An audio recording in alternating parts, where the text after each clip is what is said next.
Olá, queridos, a graça e a paz de nosso Senhor Jesus Cristo. Se você ainda não me conhece, eu me chamo Edson César, sou ministro do Evangelho de nosso Senhor e tenho uma palavra de Deus para a tua vida hoje. Mas antes, eu posso orar por você? Feche os seus olhos agora onde você estiver. Pai, em nome de Jesus, eu rendo graças a Ti porque se estamos aqui respirando, é permissão Tua.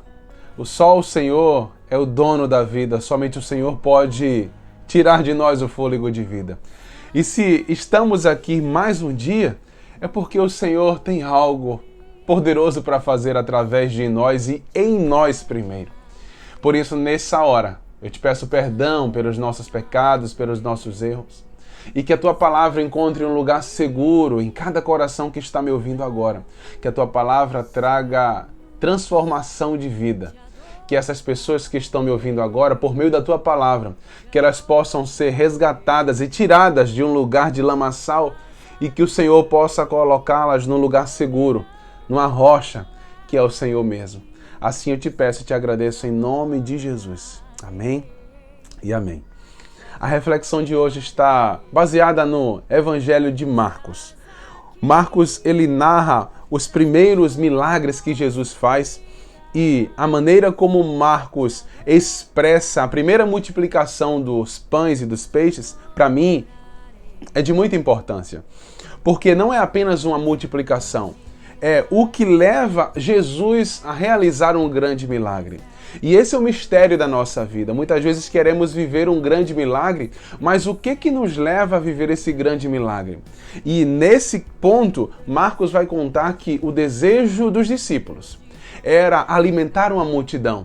Todavia, alimentar uma multidão era muito impossível por causa daquilo que eles tinham nas mãos.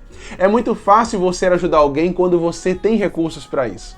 Mas quando você não tem recursos, o que fazer para ajudar uma multidão? E aí é importante lembrar que as coisas que nós temos hoje, muitas vezes olhamos e achamos pouco demais. Por exemplo, achamos que nossa família é pequena, achamos que não somos capazes de realizar algo, mas quando eu lembro que família é projeto de Deus, logo eu lembro que a minha família não é pequena, a minha família é um grande projeto do Senhor. Então tudo se dá pela visão que está dentro de nós. Se eu enxergo a minha casa pequena, pode ser que a minha visão esteja me enganando, porque Deus fez ela para ser uma casa grande na presença do Senhor. E olha só o que vai acontecer. Jesus está andando com seus discípulos. Marcos capítulo 6, a partir do versículo 31. Diz que os discípulos estavam andando com Jesus. Chegou um dado momento que a multidão já estava cansada. E os discípulos falam assim: Jesus, manda que eles vão embora porque já é tarde e não tem onde repousarmos. E Jesus diz assim: eu estou com medo que eles caiam no meio do caminho de fome. O interessante é que quando a gente não tem uma solução, normalmente a gente quer se livrar das pessoas. Mas Jesus, ele sempre tem uma solução. E ele diz: não é bom que eles vão embora. Eles podem cair no meio do caminho. E Jesus diz assim: deem de comer a eles. E ele diz assim: mas como dar de comer? Estamos num lugar aqui praticamente deserto, não temos nada. E Jesus diz assim: o que é que vocês têm?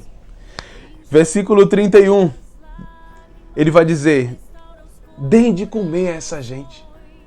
Quando Deus olha para você e te dá uma palavra, Ele sabe que você é capaz.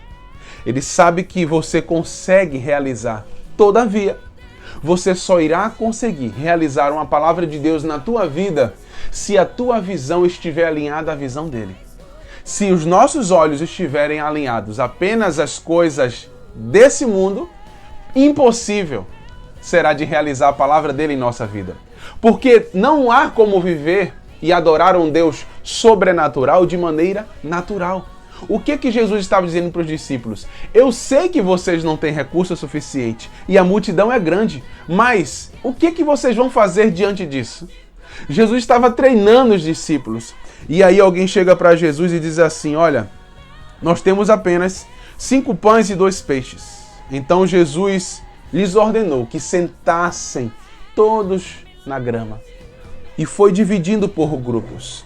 primeiro ensinamento de Jesus aqui é: diante de um problema, diante de uma dificuldade, diante de uma confusão, dentro de casa ou fora, a primeira coisa que você tem que fazer é colocar ordem, é assentar e dividir as coisas. Entender, tentar compreender o que está acontecendo naquele ambiente. Então Jesus começa colocando ordem, e depois que ele coloca ordem, agora ele vai liberar a palavra. Agora ele vai orar e vai dizer assim para Deus: pegando os 5 pães e os 2 peixes, erguendo os olhos para o céu, abençoou, e depois partiu os pães e os deu aos discípulos. Perceba que quando Jesus ergue os olhos aos céus e agradece a Deus, ele ainda estava com os 5 pães e os 2 peixes. Mas depois que ele termina a oração, ele já estava mandando os discípulos alimentarem a multidão. Sabe o que isso quer dizer?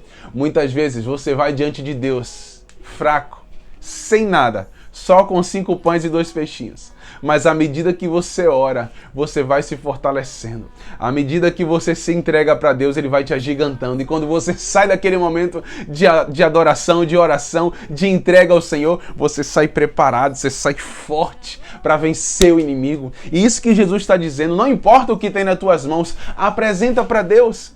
Qual era a missão dos discípulos? Alimentar uma multidão. Mas com 5 pães e 2 peixes, impossível alimentar uma multidão. E aqui está o mistério dessa palavra. Não é o quanto você tem nas mãos, é o quanto você está disposto a entregar a Deus. O que está nas tuas mãos, de repente, não te alimenta hoje, não te satisfaz. Sabe por quê? Ainda está nas mãos erradas. Você precisa entregar para Deus. Os discípulos só viveram um milagre, só alimentaram a multidão depois que entregaram nas mãos de Deus. Tem coisas na tua vida que você ainda não viveu porque você está amarrado com os 5 pães e 2 peixes. Você precisa entregar na mão de Jesus os 5 pães e 2 peixinhos. Ei, para com esse medo de controle financeiro. Entrega na mão de Deus as tuas finanças. Não foi Ele que te deu esse trabalho? Não foi Ele que te deu esse emprego? Não foi Ele que levantou essa empresa, a tua casa? Você confia nele? Então entrega tudo. É assim, gente. Nossa relação com Deus é como um rio. Dizem que quando um rio vai correndo para o mar, ele olha para trás e lembra de todo o seu percurso, de todas as curvas, e com muito medo de se tornar um oceano. Ele olha para trás e vê tudo que ele já passou, por onde ele passou. Mas o mistério é que o rio, ele não deixa de ser apenas um rio, ele se torna um oceano. Deus está te chamando hoje para deixar de ser um braço de um rio, para se tornar um oceano em Cristo Jesus. Aprenda a entregar tudo nas mãos dele, para viver grandes coisas na tua vida. Receba essa palavra em nome de Jesus, onde você estiver agora. E se essa palavra tocou no seu coração, se Deus falou verdadeiramente com você, compartilhe agora com pessoas especiais. Marca aqui no mínimo 5 pessoas para serem abençoadas e edificadas por essa palavra. Que Deus te abençoe em nome de Jesus. Amém e amém.